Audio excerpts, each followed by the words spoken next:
Yeah.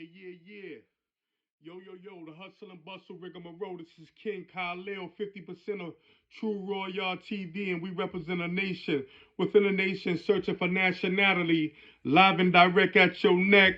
So I advise you to tune in and show some respect to the livest, truest, rawest talk show on the planet. Why? Because we ain't planned it. It's been planned by you, the ones who give us the view and make it do what it do. What up, world?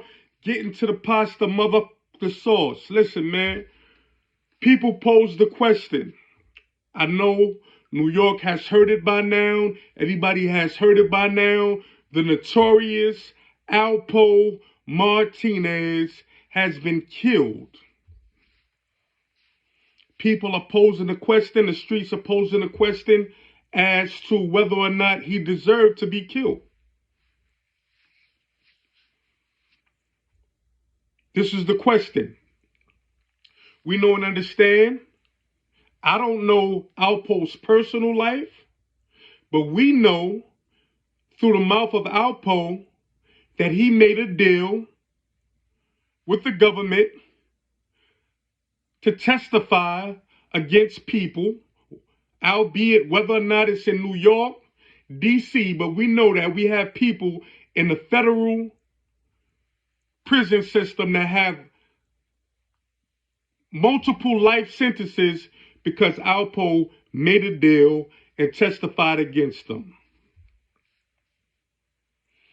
People say in New York that Alpo never testified against anybody in New York, but Harlem will forever be and forever have a dark cloud over it because of the life that Alpo, one that we know for sure that he admitted to, took in Harlem, New York, and that was the life of Richard Porter from Harlem. Someone who was considered to be his friend. For whatever reasons, we don't know why he did it, but we know that they came up together, was getting money together, and he took his life. Alpo made a deal and testified against people in Washington, D.C. and other places. Wayne Perry to be one, to be exact. What people fail to realize is this. Alpo made a deal, did almost a quarter of a century in prison, and came home in a witness protection program. Why would you come to the same place that you took a life from and you hurt, knowing and understanding that this man may have had children? And these children grew up and they would be in they 25s or 30s, or maybe had family members. And you come to the same neighborhood after admittedly taking a family's life and acting like it's no problem. Especially after you admittedly told on people, took life. So there goes the answer to the people's question of whether or not he deserved to be killed. I'll tell you this. What people fail to tell us in the younger generation, the generation, when they speak about the streets, they fail to say that there's nothing straight. There's nothing straight to a crooked game. No matter how much you try to straighten out a snake, it'll always shrivel up again. In that there's no retirement to the drug game. There's three things that come out of the drug game. Either you go to prison, either you snitch, or you get killed. Either you go to prison, someone snitch on you, or you get killed. There's no 401k in the street game. So there you have it. So How do you expect to take a life, go right back in the neighborhood where you took a life, and families is still hurting, and not expect to lose your life or someone to have an attempt on your life? There's nothing straight to a crooked game. There's nothing clean in this dirty game that we call the streets. And this is true, this is raw, and this is for y'all. So you answer the question of whether or not he deserved to be killed. I personally don't celebrate the taking of a life of anybody. And I am not the judge, because knowledge tell you what you can be, and events and situations show you what you truly are.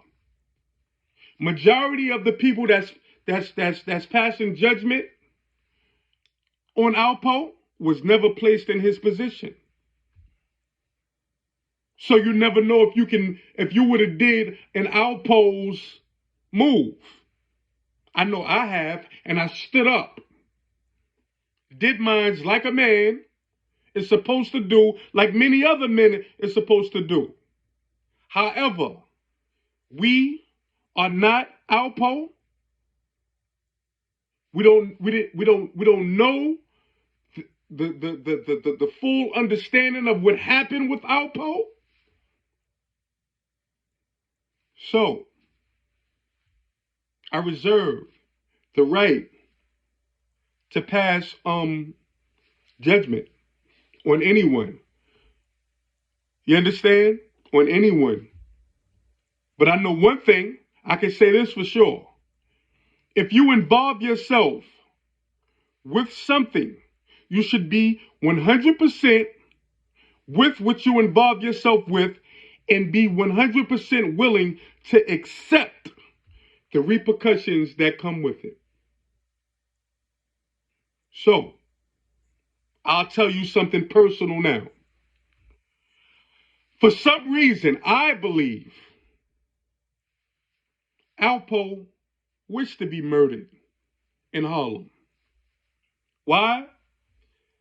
I believe from his actions that he felt that he would be immortalized more than other than being a snitch. People would be, he felt that he'd rather be martyred, and this would be his way of giving back to the community that he hurt so much. This is the reason why he hung out freely in Harlem around people who called him rats, but he hung out with in the streets of Harlem, in bars, in clubs, on red carpets. People that were supposed to be tough guys recanting their stories on Alpo Martinez when he approached them. Yeah, you know who you are. So, did Alpo Martinez deserve to be slaughtered and killed in the streets like the rat he admittedly placed himself out there to be? I'll leave that for y'all to answer. This is King Khalil, and this is True Royale TV, and we represent a nation within a nation, searching for nationality, live and direct, at your neck. So thank you for tuning in and showing some respect to the livest, truest, rawest talk show on the planet. Why? Because we ain't planned it. It's been planned by you, the ones who give us the view and make it do what it do. Continue to follow us on Daniel Felder. Hit that red subscribe button and like button, and we're going to keep it with the real. And we're going to keep it with the true. We're going to keep it with the raw, and it's for y'all. Peace.